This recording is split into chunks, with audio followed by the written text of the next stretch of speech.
First thing, show cart open ads. Please, even though you showed registration ads, show cart open ads. Number two, if you were doing like talking to camera type stuff for your registration, then make sure that you have different outfit on for your cart open ads. That way, visually, people can tell this is different from the ads that I was seeing across my feed before. I usually, in the middle of the open cart sequence, do a bunch of client story emails. They're kind of strategically placed. So like they speak to different objections that people had to, the program and different types of results. So it's like a regular run of the mill testimonial, results that people get, and then they progressively get bigger. Most of our objections are always going to be around time and money. And so announcing an extended payment plan, I know once I did that, it was like I had like 3 people buy right away. Like that was the thing that was holding them back, and having that lower. In part 3 of this series that helps you with the best strategies to pull off your online course membership or program launch, we are going to discuss busting the mid-launch lulls, as in that dip that happens after you finish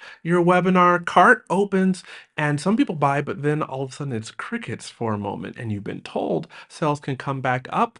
Well, I'm inviting back the 2 specialists that you've heard in the previous 2 episodes, and we're going to share with you things like how to overcome the lull, of course, how to turn around a lackluster launch, how to build momentum, how to allow space in your launch to have genuine conversations with your launch registrants so you can answer their questions, how to speak in different ways to motivate different kinds of people to buy your program, how to overcome objections and limiting beliefs, and of course, because I'm the host, you're going to get some Facebook ad strategy that will help you convert more of your launch registrants into clients or customers. If you have not heard the first 2 episodes in this series, they are in the description below.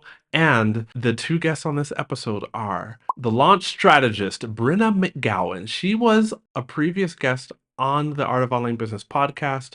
She's a copywriter. She's the creator of Anticipation Marketing, and she knows all things that have to do with a successful online course launch. And also joining us will be Allison Hardy. She's an email marketing strategist who helps coaches and experts enroll more people into their online programs or memberships. And of course, myself, QUÄY.jo. Hi, I'm a Facebook ad strategist. I've been doing this for online course creators for the better part of the past 4 years at the time of the recording of this episode. And let's get into the episode. Welcome back to part 3 of Launch Like a Pro. I am here with pre-launch expert Brenna. Welcome, Brenna.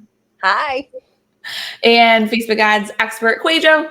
Hello, hello, hello. And in this episode, we are talking about maximizing the cart open process.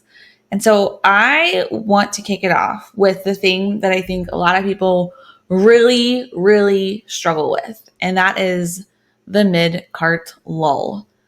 So Brenna, do you have any help or any tips to help our audience overcome this thing that all of us experience? Yeah, I know I experienced this, especially, I think it was 2 launches ago, where things just felt more quiet going in. And I had had a really great pre-launch, and then I felt like it was like quiet. It was super quiet.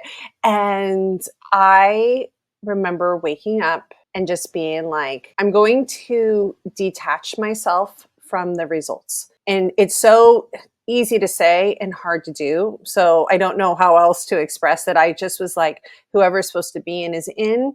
If I don't make my goal, it's not the end of the world. And I had a bit of a mantra that I would say, which I'm not super mantra-ish, but, where I was just like, the right people are going to be in, I'm going to have this income. And once I was able to, and I think too, we're being quite honest, I was like, this is what I do. And so I think I was putting extra pressure on myself, like, oh, if I can't launch, then what, like, how are people going to buy from me? Right. Like I started, as my husband calls it, my spiral, and I was spiraling down, and I was able to detach myself and really focus on helping the right people get into the program that needed to be into the program.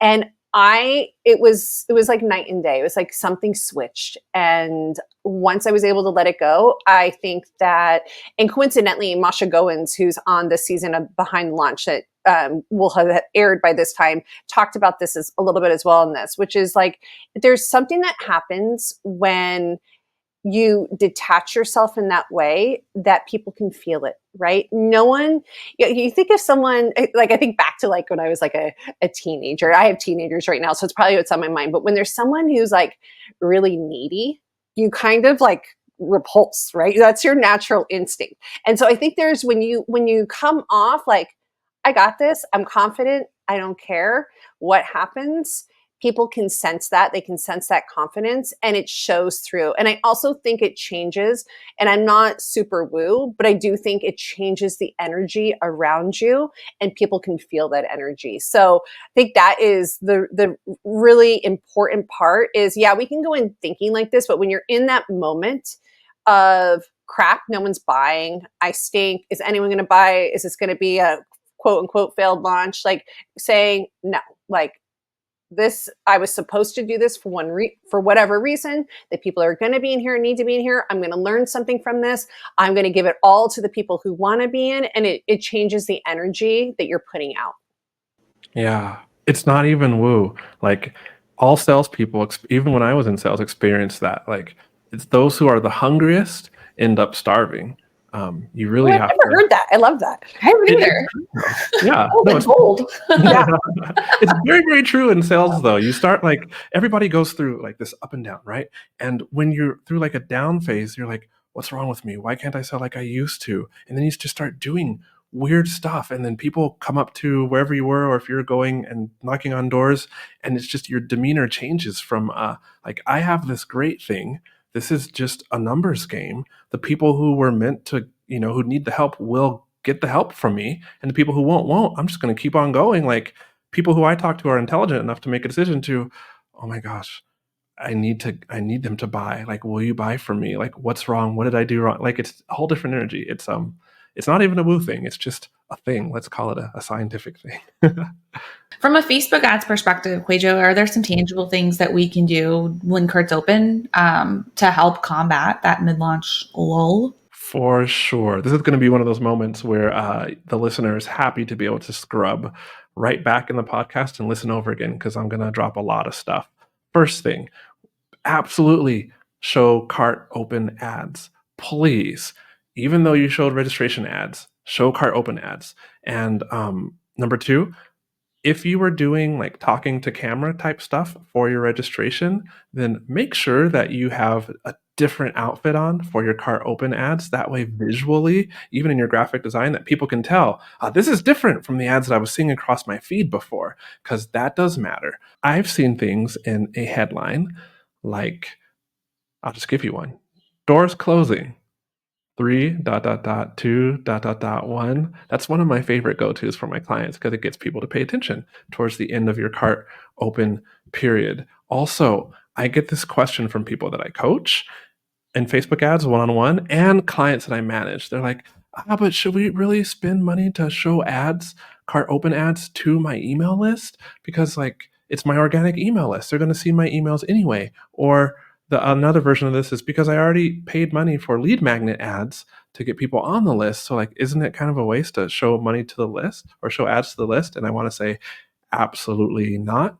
Statistically, what I'm seeing is anywhere from like 3 to 5% of an entire email list ever registers for the launch anyway. So that means if you put your hard work into building an email list of like 10,000 people, then you got max 500 people registering organically, and the other people didn't even look or open those emails or register, what have you. So yes, target your email list too with your ads, in addition to your other very warm audiences, and that should help bring awareness or spread awareness about your cart open period to the people who may not have seen your webinar or didn't attend your launch, like didn't actually register for it. What's your favorite type of creative for those for the cart open ads? For my clients, I'm seeing it's still the vertical video that performs the best.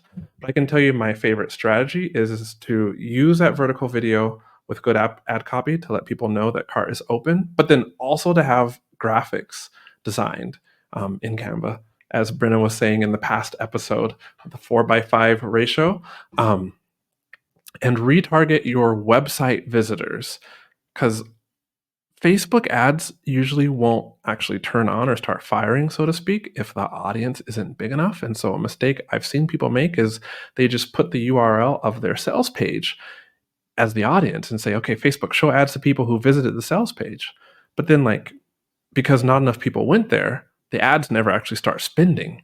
And so the trick you can do to get around that is just target everyone who's visited your website or wherever your pixel's installed. This is usually an audience that's called website visitors. And then within that will also be your sales page. And so that people that actually visit your sales page will see a different kind of ad than the one that may have gotten them there in the first place, if that makes sense. They get there on the video ad, and then after they visited it, they might see another graphic. It's just about making sure a variety of ads are being shown to your audience. And that goes really well with complementing emails that are sent out to your list, which I'm sure either of you could talk about. If you're currently running meta ads and you want me to look at your ads and make them work better, and then also coach you step by step, i.e., you have questions about what to do in this case or what to do in that case. Am I setting up the ad campaign right? When should I scale? How much should I scale by? How do I dissect this ad situation and make it and know what to do, what metrics to look at to make the whole thing work better? If you want that kind of help from me, one-on-one style for a month, there is a link in the descriptions below, and I can help you in exactly that way. Well, Allison, I want to know what your cart, like, what's your advice for people around, maximizing cart open? Yeah. To combat the mid cart lull, I usually in the middle of the open cart sequence do a bunch of like client story emails. I do a bunch of client story emails, and it speaks to like they're kind of strategically placed. So like they speak to different objections that people had to, the program and different types of results. So like I usually have like a pretty common result open up that portion of the pitch sequence emails. So it's like a regular run-of-the-mill testimonial, results that people get.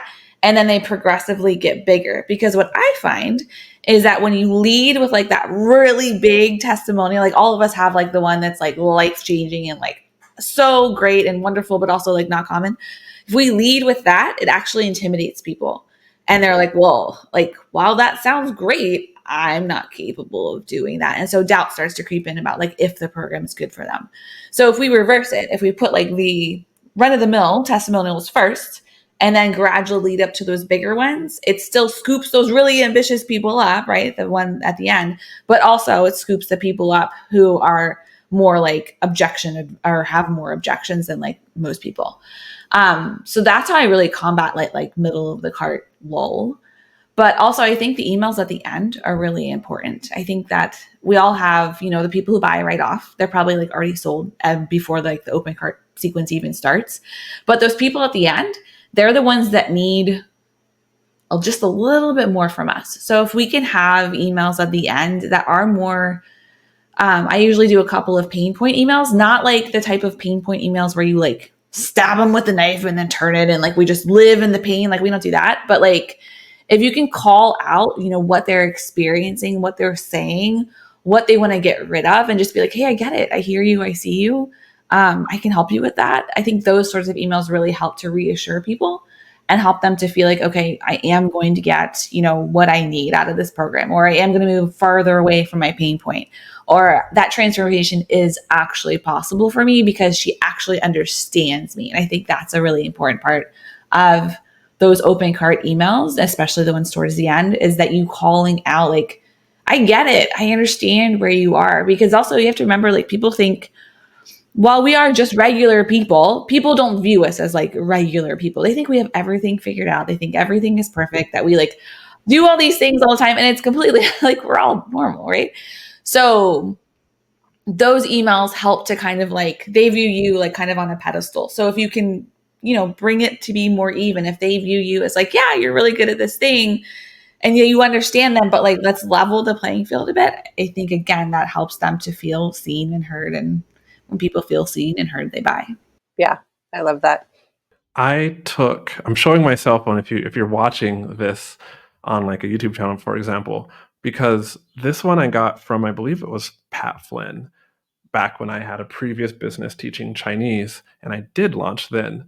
And the subject line was, I recorded this video for you. And then all you do is you take out your phone vertical and just like hold it up and level with somebody.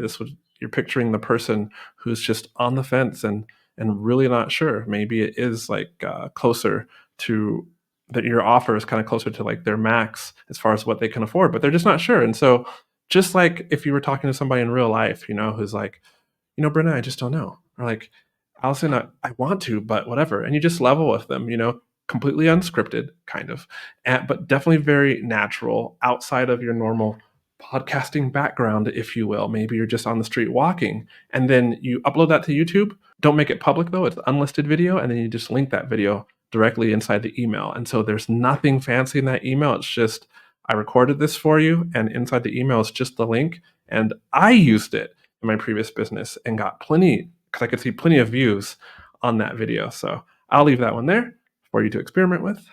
Yeah, and it's kind of like, especially when you think about launch emails and how they're written, it's such a pattern interrupt, which I also think is incredibly smart as well.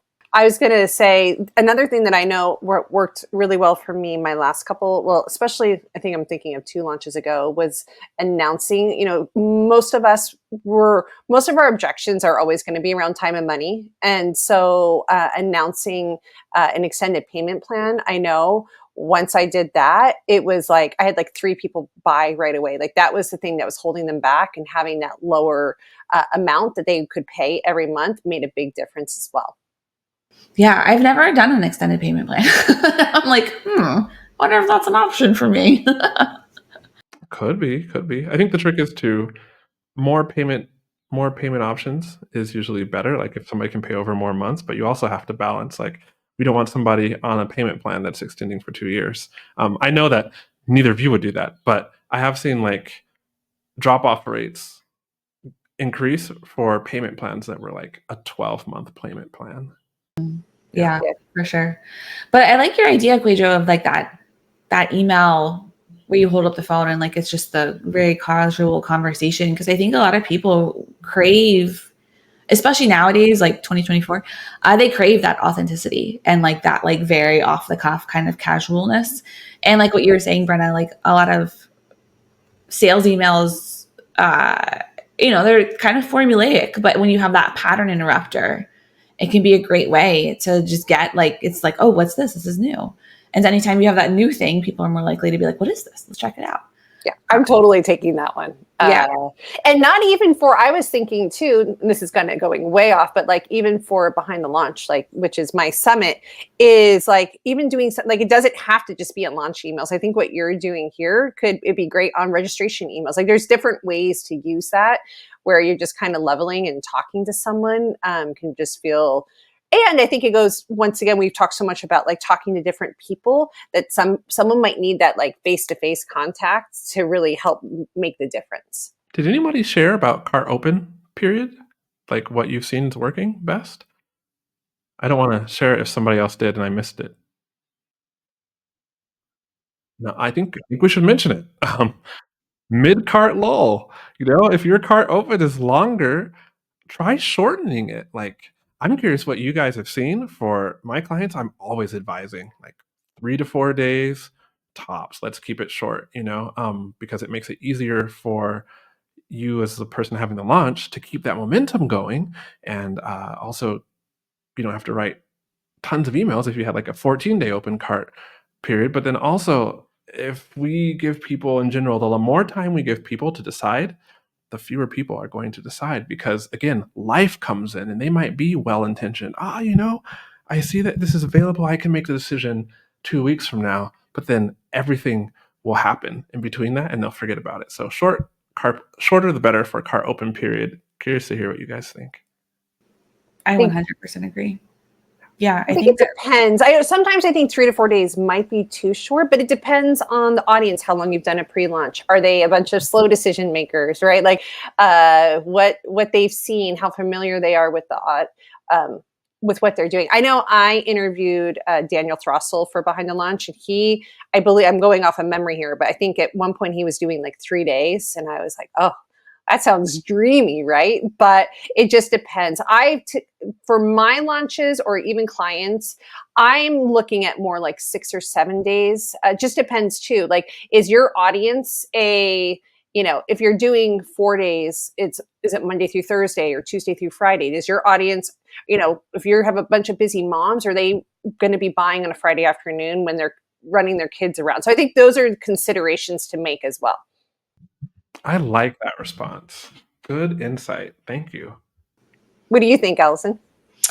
Yeah, I'm always a fan of a shorter cart period I'm always a fan of a shorter open cart period, simply because if we bring it longer, it just keeps people in like analysis paralysis, and then they go to decision fatigue, and then they're never going to enroll. So I actually think we're doing everybody a service by shortening it. I do like a 2.5 day open cart period. I know that sounds really short, but like it gets people to make a gosh darn decision. Now you guys have me. You have me thinking. I'm like, well, maybe I should go shorter next time. It's something. So if you're only doing 2.5 days, then, and I know you have, was it 7 or 10 emails that you recommend? Are you sending all of those emails in 2.5 days? Yeah. Wow. Yeah. So it's to I'm the first intrigued. day. Yeah. It's to the first day, to the second day, or so. Yeah. And then 3 the third day. Or I guess so the webinar is at 1 p.m. So like the first email goes out at like 2 p.m. and then the second email goes out at 8. And then it's all day long on the second and the third day. How can somebody keep in touch with you? Like, what would be the next step if somebody loved what you're saying and wants to learn more from you? I'll go first, which is I would say come find me on Instagram. That's where I hang out most of the time, and drop in my DMs. I would love to chat with you. And then if you're someone who's interested in pre-launch and you're like, where do I even start? I have a pre-launch cheat sheet, which is at brennamcgowan.co/cheat sheet. I know that'll be in the show notes as well. And that just kind of can help you start to figure out what could your pre-launch content look like.